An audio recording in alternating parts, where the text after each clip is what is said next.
Jalles Machado, Raízen e São Martinho recebem inúmeras recomendações de compra do mercado, com grandes perspectivas de alta já no curto prazo. E nós vamos entender se essa perspectiva é apenas de curto prazo, se de repente é de longo prazo também, porque faz toda a diferença aí, né? Então, primeiro a gente tem aqui a questão do El Niño. A gente já vai voltar no El Niño, já comentei inclusive no começo do ano que o El Niño faz uma bagunça realmente no setor agro, e essa bagunça acaba sendo inclusive benéfica para o setor de cana. Ela atua diferente aí dependendo do agro que nós estivermos falando.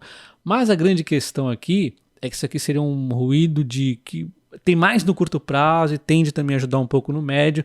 Mas a gente vai olhar primeiro, antes de falar do El Niño, vamos olhar o que temos aí na perspectiva de médio/longo prazo aqui no açúcar. A Raízen nos trouxe uma apresentação lá em maio falando disso, eu trouxe um vídeo inclusive aqui para vocês, e vamos ver então o que esperar do açúcar aí no médio, talvez /longo prazo aí. Então o que a gente tem aqui no açúcar é uma demanda mundial que vem crescendo num KGR de 0,9 e tende a continuar crescendo nos próximos anos até 2027 também num KGR de 0,9, ou seja, um crescimento sustentável deve continuar. A grande questão é que está tendo um desequilíbrio de oferta e demanda, e aí isso aqui é extremamente favorável para as empresas que atuam no setor. Então nós temos aqui a capacidade do Brasil já nos topos, o Brasil com um custo de produção bem abaixo do mundo, e aí isso aqui também é muito favorável para o Brasil crescer, e junto com ele as empresas que atuam aqui, obviamente, né?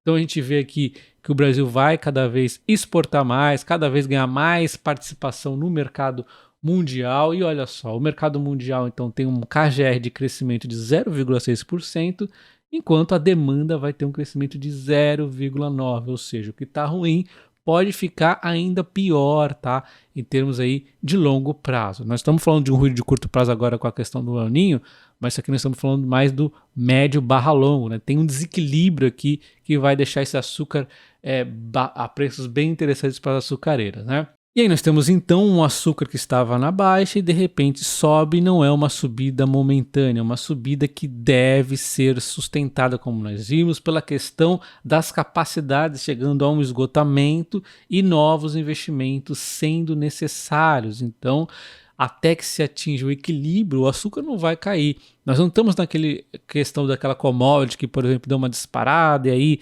todo mundo está produzindo demais, ela vai e cai. Não, aqui existe um desequilíbrio que vai manter provavelmente a demanda ainda em alta por um bom tempo. A gente viu que tende até a crescer mais a demanda do que a oferta. Então esse é um ponto muito interessante, mas isso não nos livra, né, obviamente, de acontecer umas quedas pontuais, porque o El Niño está pressionando para cima, né, o preço aqui do açúcar no curto prazo. Mas ainda assim, vamos já comentar disso agora, né, que é a questão do El Niño, que segundo aqui o Bradesco, BB e o JP Morgan vão ajudar demais a São Martinho, a Jalles e a Raízen, obviamente, né? A falta de chuva na Índia, grande produtora de açúcar, tem elevado o preço do produto globalmente. A expectativa é que a seca piore e a subida dos preços continue com o fenômeno El Niño, e que deve atingir seu pico em 2 meses, segundo o BBI, e aí isso aí traria mais alta para as empresas produtoras de açúcar, as 3 aqui que nós citamos. Então, este é um evento de curto prazo que vai ajudar ainda mais essas empresas, mas está acontecendo agora, então por isso que talvez elas continuem a subir agora, né? Mas isso aqui é algo de curto prazo. O mais interessante é a gente pensar que o longo prazo também está muito bom. Então elas podem até eventualmente fazer uma subidinha, dar uma recuadinha, mas vai se manter depois indo muito bem, porque a demanda está ali garantida, né? Pelo menos em toda essa narrativa que a gente viu que a Raízen nos contou, e parece fazer muito sentido, tá? Então o mercado diz que as ações devem continuar essa alta. São Martinho e Jalles Machado têm subido mais porque eles têm mais exposição direta ao açúcar, né? Então nós temos o BBI falando que os preços vão continuar a subir ainda mais do que o mercado prevê, fazendo então essas ações terem mais valorização ainda, né? O BBI entende que São Martinho e Jalles Machado refletem o preço do spot do açúcar a 25 para a safra 24 e 25, e haveria uma assimetria, considerando que o preço atual está em 27 e a estimativa do BBI é 32. Aí teria uma alta bem explosiva se acontecer isso, né?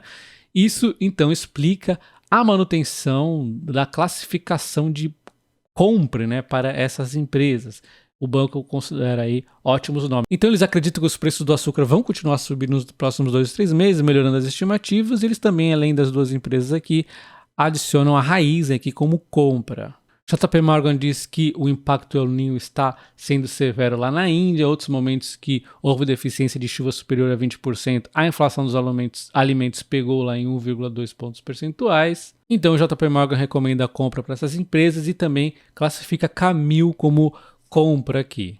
Então eu vou comentar uma notícia importante aqui para a Raízen, mas antes vamos falar rapidamente da empresa. E aí nós temos então uma Raízen que ela é composta como 3 principais bases, vamos assim dizer, né? Que é a parte aqui de renováveis, aí nós temos a parte elétrica, energia elétrica, que vai crescer muito aqui, e também a parte de etanol, e temos a parte de açúcar, que agora está em alta neste momento, né? E temos a mobilidade, que é a parte de distribuição de combustíveis, né?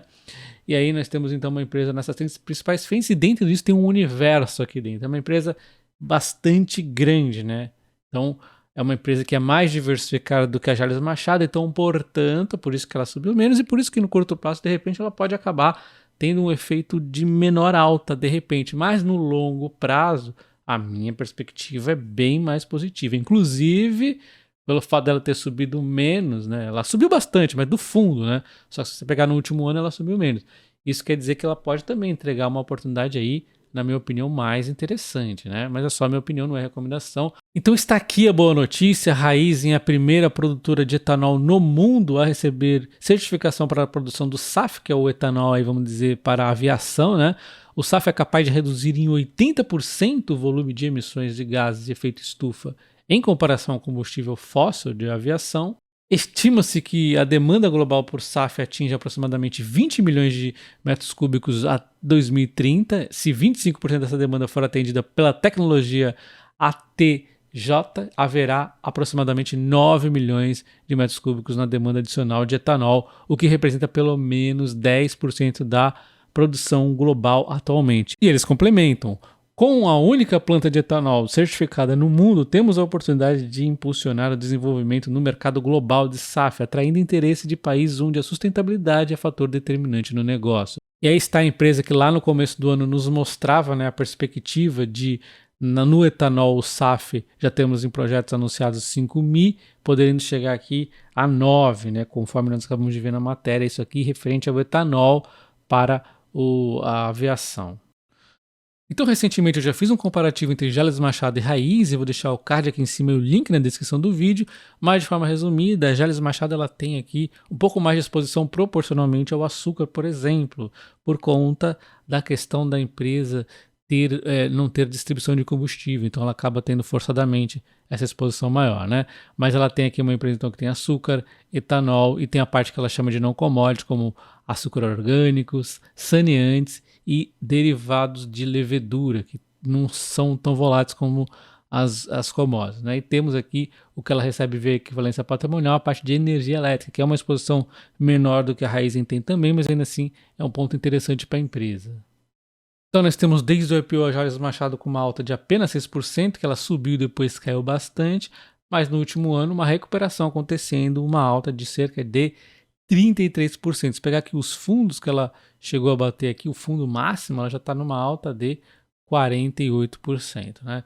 Enquanto a ação Martinho vem aqui de uma alta de 48% nesse último ano. Se pegar do fundo, a alta ainda foi maior. Já a Raízen, né? Ela vem aqui no último ano de uma queda ainda de 8,38%. Porém, desse fundo que ela atingiu, um absurdo e bizarro fundo, ela já subiu aqui 68%. Mas lembre-se, a Raízen ela vinha de quedas aqui exageradas no mercado, né? Então, desde o IPO ela está com queda de 45%. Não faz tanto sentido. Teve um pouquinho de oba-oba no começo? Teve. Mas ainda assim, houve um exagero muito grande, muito medo aí por conta da questão ainda do etanol de segunda geração, o endividamento, a Petrobras, é muito ruído em cima da Raízen. Então, essa alta aqui não faz da empresa mais cara não, tá?